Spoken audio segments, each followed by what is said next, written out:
การต่อสู้ของตะวันของแฟรงค์รวมถึงบุ้งเขาไม่ได้ต่อสู้เพื่อตัวของเขาเอง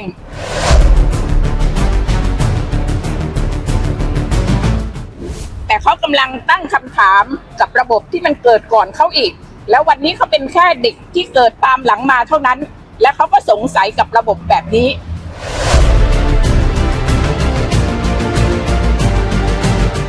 ซึ่งคำถามนี้เป็นคำถามที่ใหญ่มากและมันก็ตบหน้าพวกเราซึ่งเกิดก่อนว่าเราไม่ได้ทำอะไรกับมันเลย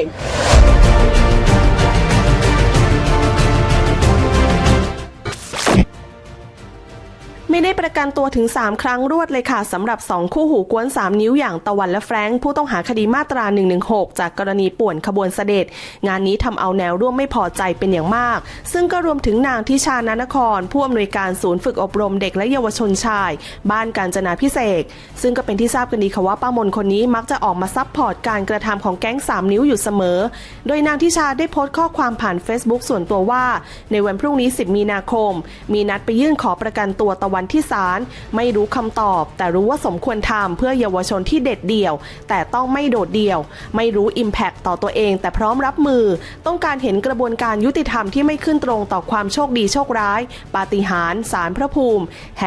เซฟหนุ่มสาวในกระบวนการยุติธรรมที่ไม่ได้สัดส่วนหรือความอายุติธรรมล่าสุดนางทิชาพร้อมด้วยนายสมหมายตัวตุลานนท์พ่อของตะวันนายเอกชัยหงส์กังวานแบมอรวรรณสายน้ำนพสินเดินทางมาที่ศาลอาญาเพื่อยื่นคำแถลงขอให้ศาลพิจารณาไม่รับฝากขังตะวันและแฟรงค์โดยนางทิชาบอกว่าสิทธิในการประกันตัวเป็นสิทธิตามรัฐธรรมนูญที่ได้กำหนดไว้การต่อสู้ของตะวันแบมบุ้งแฟรงค์และนักกิจกรรมทางการเมืองคนอื่นๆพวกเขาไม่ได้ต่อสู้เพื่อตัวเองแต่ตั้งคำถามกับระบบที่เกิดขึ้นก่อนเขาและเขาก็สงสัยในระบบเหล่านี้มันเป็นคำถามที่ใหญ่และตบหน้าคนที่เกิดมาก่อนด้วยซ้ำการที่เรามาศาลวันนี้เพราะยังเหลือศรัทธาในกระบวนการยุติธรรมดังนั้นจึงหวังว่าจะยังคงมีผู้พิพากษาที่มีความเป็นมนุษย์ในสถาบันแห่งนี้จะกล้าหาญพอที่จะชักฟืนออกจากกองไฟให้ได้เพื่อไม่ให้สถานการณ์เลวร้ายไปมากกว่านี้ของตะวันของแฟรงค์รวมถึงบุ้งเขาไม่ได้ต่อสู้เพื่อตัวของเขาเองแต่เขากำลังตั้งคำถามกับระบบที่มันเกิดก่อนเขาอีกแล้ววันนี้เขาเป็นแค่เด็กที่เกิดตามหลังมาเท่านั้นและเขาก็สงสัยกับระบบแบบนี้ซึ่งคำถามนี้เป็นคำถามที่ใหญ่มากและมันก็ตบหน้าพวกเราซึ่งเกิดก่อนว่าเราไม่ได้ทำอะไรกับมันเลยนะคะจนกระทั่งมีคนจำนวนหนึ่งต้องจ่ายแพงเพื่อสิทธิและเสรีภาพซึ่งทั้งหมดนี้อาจจะรวมถึงเจ้าหน้าที่ศาลหลายคนที่เป็นรปภ.เป็นใครต่อใครที่ยืนคุมพวกเราอยู่แถวนี้นะคะเขาก็ต้องรู้ว่าระบบยุติธรรมในประเทศไทยเรามันกำลังเดินเข้าสู่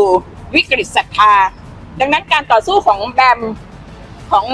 เด็กๆทั้งหมดทะลุวังรวมถึงที่เป็นวิกฤตอยู่ตอนนี้ก็คือตะวันแฟรงค์แล้วก็บุ้งเป็นเรื่องที่พวกเราที่เป็นคนข้างนอกที่อยู่กับเสรีภาพต้องไม่อยู่เฉยๆเพราะว่าเขาไม่ได้สู้เพื่อตัวของเขาเอง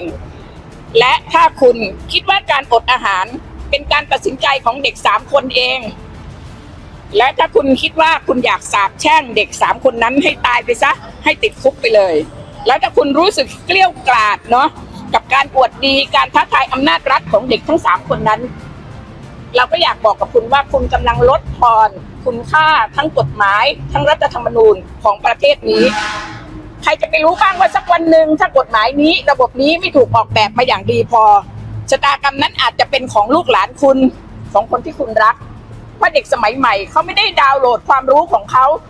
จากห้องเรียนจากหอสมุดแห่งชาติแต่เขาดาวน์โหลดความรู้ของเขาจากโลกใบนี้ทั้งใบเขาอาจจะไม่เหมือนกับเราในวันที่เป็นเด็กแม้จะเคลื่อนไหวเหมือนกัน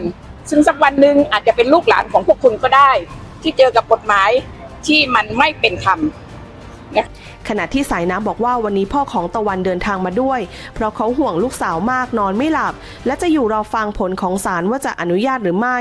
ทั้งนี้ภายหลังจากที่นางทิชาและพ่อของตะวันได้ขึ้นไปยื่นเอกสารคำร้องคัดค้านการฝากขังและขอปล่อยตัวชั่วคราวทั้งหมดได้ลงมาทำกิจกรรมจุดเทียนบนขั้นบันไดหน้าศาลอาญาพร้อมร้องเพลงแสงดาวแห่งศรัทธาจากนั้นรปภ.ได้ขอความร่วมมือให้ทั้งหมดไปจุดเทียนที่ด้านนอกศาลนอกจากนี้เมื่อช่วงเวลา 9:30 น. 30 นาทีที่ผ่านมาหยกที่เดินทางมาด้วยได้ใช้ลิปสติกสีแดงเขียนลงบนเสาหน้าศาลอาญาด้วยตัวอักษรคอควายก่อนที่มวลชนจะขอให้หยกยุติการกระทำดังกล่าวและนำผ้ามาเช็ดทำความสะอาดจากนั้นหยกได้เดินไปยังบริเวณด้านหน้าศาลและใช้ลิปสติกแท่งเดิมเขียนลงบนพื้นปูนว่าศาลส้นจุดๆและมวลชนก็ได้มาห้ามปรามการกระทำดังกล่าวพร้อมเช็ดทำความสะอาดให้อีกครั้งก่อนที่หยกและเพื่อนชายจะนั่งรถยนต์ส่วนบุคคลออกไปต่อมาในช่วงบ่ายศาลพิเคราะห์แล้วเห็นว่าในการไต่สวนคำร้องขอฝากขังผลัดที่ 4 นี้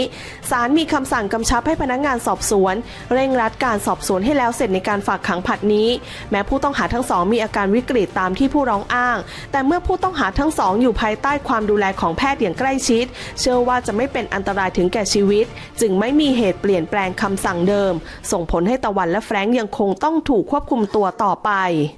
มาร่วมสนับสนุนท็อปนิวส์นำเสนอความจริงได้แล้ววันนี้เพียงกดปุ่ม Super Thanks แล้วเลือกจำนวนเงินตามที่ต้องการได้เลยครับขอบคุณครับ